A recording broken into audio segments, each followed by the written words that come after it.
There's nothing worse than having your stove lean over and eventually your boiling water falls all over what you're trying to cook.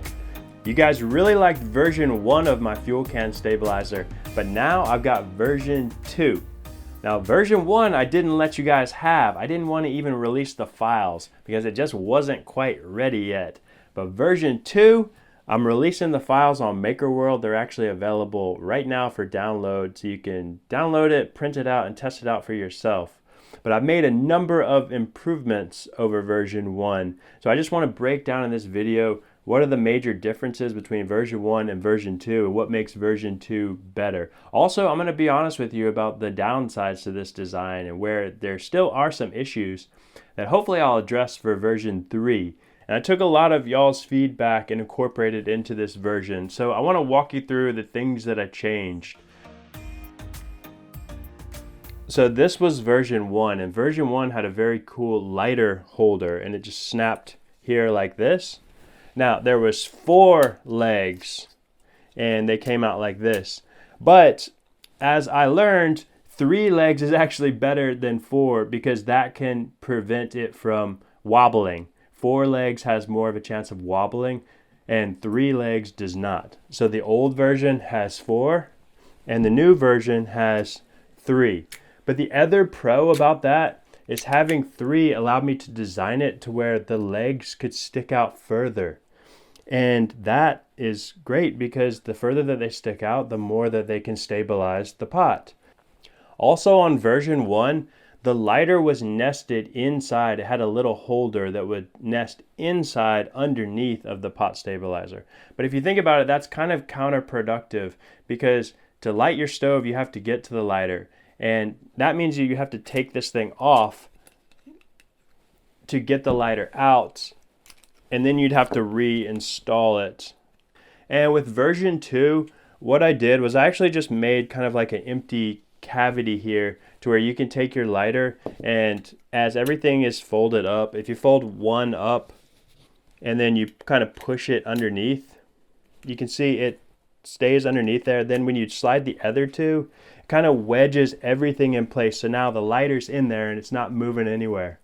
But the cool thing is now when you get to camp and you're ready to cook, you can undo this and then your lighter sort of breaks free and you can just pop it out just like this. So it makes it to where you don't have to take the thing off to get the lighter out, which really was counterproductive with version 1. So that's fixed now with version 2. Also, because it has 3 feet instead of 4, it's actually a little bit lighter. So it comes in at about 10 grams. The other thing that I did was I knurled the feet. Knurling the feet will kind of just give it a little bit more grip to whatever your surface you're placing it on. Additionally, I thickened up the legs a little bit. So they used to be, I believe, 2 millimeters, and now they're almost 3 millimeters. And with 3D printing, adding that little bit, those few extra layers, really does help with the durability of it, and it kind of holds it in place a little bit better. Some known issues with this is when you 3D print it, the only way to get these feet on is you have to kind of like pop them on. That's not ideal, but it is pretty simple to do. I don't know any other way to do it. If you guys have any ideas, feel free to put them down in the comments. Also, it kind of freely moves like this, but then when you push it out to be fully extended, it's kind of like pressure fit in there. And then likewise, when you push it back in, it's locking on to something that's a little bit thicker. So it holds in place when it's stowed away and they won't just come out. However, I do have concerns that over time that might kind of wear down and then it would lose that pressure fitness, if you will. And then the other issue is, I'm just going to be fully transparent about it. There's only so much space that you have to work with in one of these Toaks 750 milliliter pots. So when you're putting this thing on and then you're also dropping it down in there, you only have, millimeters of space to work with before it hits the edge, and I've maxed that out. So what that means is that I've made this part right here just about as thick as it can get, but it's pretty thin. It's like maybe a couple of millimeters of material.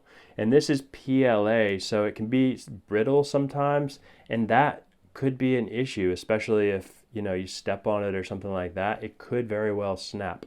It's not like dainty like the first version I felt was a little bit, it was thinner and it was a little bit dainty. But this one is beefed up and I feel more comfortable with it, but I will just have to put that warning out there. It could snap on that edge. That's another reason why I'm not selling these in my Etsy shop. I am just simply releasing them for free and really just to get feedback from you guys. But if I can get a version 3 that's more solid, I might start printing it on my Etsy shop and selling it that way. But for right now, it's absolutely free. So anyone right now can go download it and try it out for themselves. I've already seen some pretty cool color combinations and things like that people have been doing and sending me pictures of. I've gotten pretty good feedback so far, but download it, print it, test it out, let me know what you think. If you do 3D print this for yourself, one thing that I want to point out is after it's done printing and you pop the legs on like I previously described, most likely it'll be kind of tight. If it is, then you'll simply just work it back and forth really good like this for a couple of minutes on each leg. So when you first print it out and the tolerances are kind of tight, don't think that it's not going to work. It will if you just kind of work each leg in like that. A lot of people have been contacting me and they're like, hey, but I don't have a 3D printer. The answer to that is go check your public library. Public libraries lately, especially in the US, have been kind of having to reinvent themselves lately. And one of the things that they've been doing to that end is creating maker spaces. And a lot of them have 3D printers that anyone off the street can sign up for a library card and then have access to the 3D printer.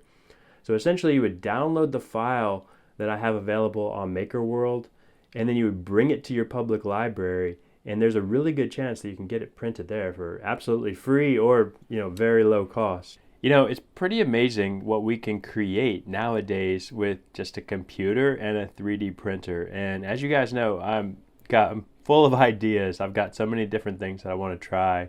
So I'll definitely be doing more of this and making more videos of this kind of stuff. So if you like what you're watching, please give me a like, please subscribe. Also check out my Instagram account because I've got more over there. And I'll see you guys out there.